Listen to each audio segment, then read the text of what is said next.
there's no such thing as writer's block. He said what that is performance anxiety that you've imposed on yourself because your expectations are too high.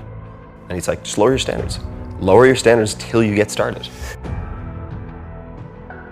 In terms of patterns, we were talking about some of the things I've spotted. Meditation or journaling are performed by close to 100% of the people that I interviewed. What can I learn from the people I hate the most? Now this does two things. It forces you to separate your morality from your search for effectiveness. Right. It also helps you to develop some degree of empathy. And those two are very powerful. So what can I learn from the people I hate most? Is a very, very useful practice. So I'll journal on that very often. Are you being busy or are you being productive?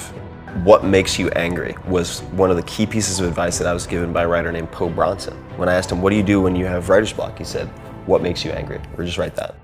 Copyright your faults. And of course there are weaknesses you should address, but then there are flaws that can be converted into strengths. So I think that's another way to catalyze creativity or just creating anything, is to realize that some of your biggest flaws may in fact be assets. Right. This is Derek's recommendation to his younger self and really to any 20 or 30 something, but it applies to everybody, which is, in effect, you can do almost everything you want in life, but you can't do it at the same time. And if you can just dedicate yourself to one thing for even a year, and then the next thing for a year, you can do those 10 things. He said, when I start to get really stressed out, I just stop. Because I realize 95% is enough for getting almost all of the results that I want and making it sustainable. The impact that I want to have on the world right now would be creating a benevolent army of super learners who test the impossibles.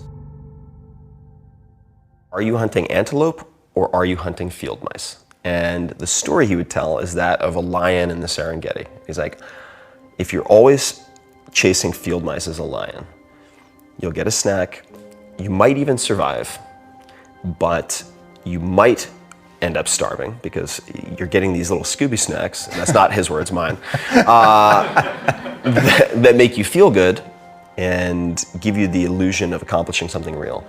And for me, that's translated into, are you being busy or are you being productive? Yes. So copyright your faults. This is from Dan Carlin. But copywriting your faults. Dan was a radio guy before he was a podcast guy. And he was constantly getting criticized because he would go into the red. He would shout and he was really loud and he'd go up and he'd peak and drive all the audio people crazy. And then he'd get really low and whisper and they're just like, dude, come on, you're killing me here. Making my job really hard. And his supervisors at the time, they're like, look, kid, what people want is this like deep, dignified baritone voice for the radio. I don't have a voice for radio, so I can't do it. Later on, he had such a distinctive voice that people started complimenting him. And he's like, okay. So now this so-called weakness that he was unable to fix, so he didn't fix it. Not only that, but he avoided fixing it by having the intro guys. The guys would be like, please welcome, or please enjoy, blah, blah, blah, Dan Carlin. And he'd say, he shouts, he whispers, or something like that. He had the intro guy do a caveat so that he didn't have to change his personal style, which later then became this huge asset. And his term is copyright your faults. He's like, now if someone imitates me, he's like, that's my jam. He's like, that's my shtick. And so that could be a question you ask, right? How might some of my biggest weaknesses be strengths or assets? I think that's a very useful question to journal on, and which I tend to do just about every morning, is freehand journaling in what are called morning pages. But we're talking about creativity. Morning pages we should talk about.